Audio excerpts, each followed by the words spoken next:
कच्ची सड़कें फिर भी बारिश की दुआ वो करता है। इस सरकार का पेट भी तो एक किसान ही भरता है। फिर क्यों उसके हक आज उसी से छीने जा रहे हैं, कि फिर क्यों उसके हक आज उसी से छीने जा रहे हैं। सर्दी से बचने को एक नेता फिर गरीब का घर जला रहे हैं, फिर गरीब का घर जला रहे हैं।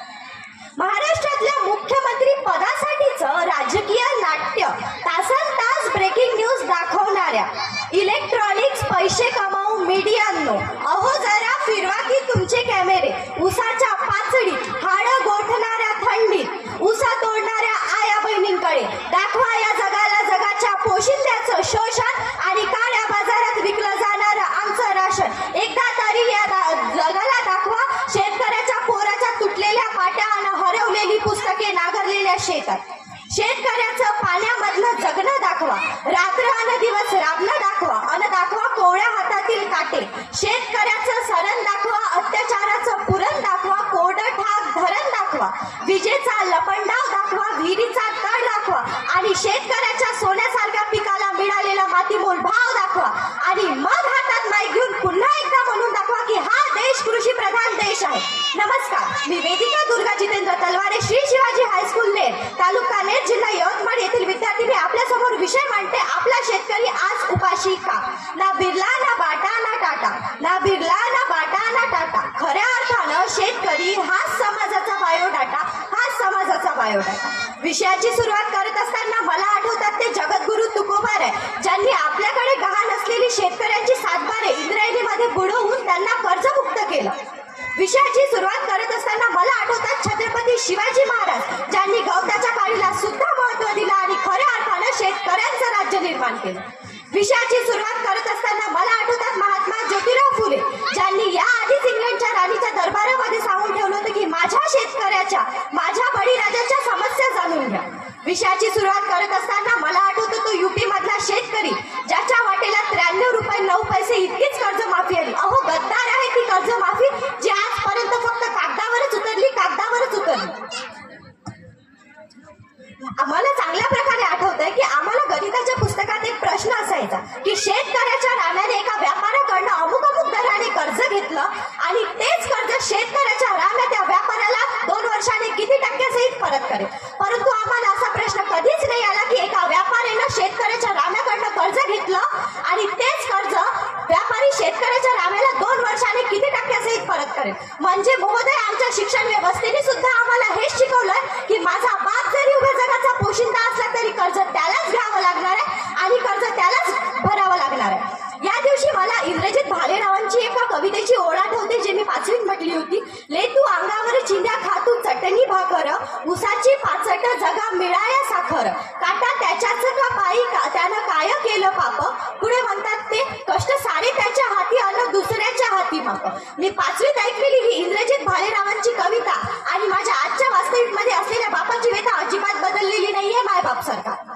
कोरोनाच्या काळामध्ये सर्वसामान्यांच्या घरापर्यंत पोहोचून त्यांना अंतर पोहोचण्याचे काम जर का कोणी केले असेल तर तो माझा बळीराजा आहे।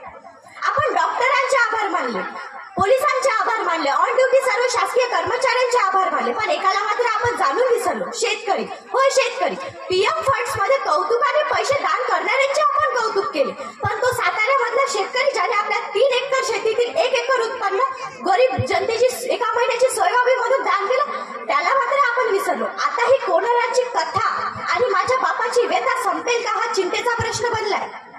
अहो विकासाचा नारा फोडण्यासाठी तुम्ही आमच्या जमिनी वापरल्या, खोबरं मात्र तुम्हालाच मिळालं आणि आम्हाला मात्र घोटभर पाण्यासाठी सुद्धा रडावं लागलं।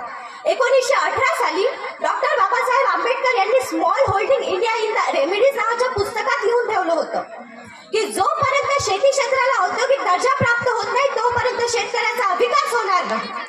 जोपर्यंत शेतकऱ्याच्या मालाला भरीव स्वरूपात भाव मिळत नाही तोपर्यंत शेतकऱ्याचा विकास होणार नाही। 100% लोकसंख्येपैकी 56% लोकसंख्या ही कृषी क्षेत्रावर आधारित आहे।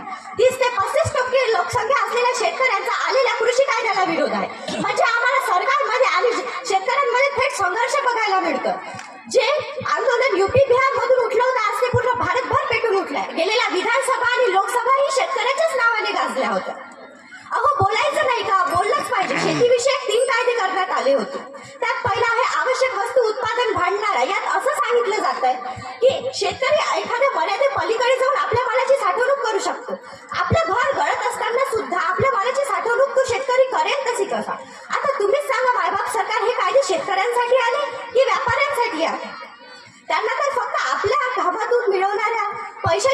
स्तुती स्वामीनाथन आयोगाची आशा होती।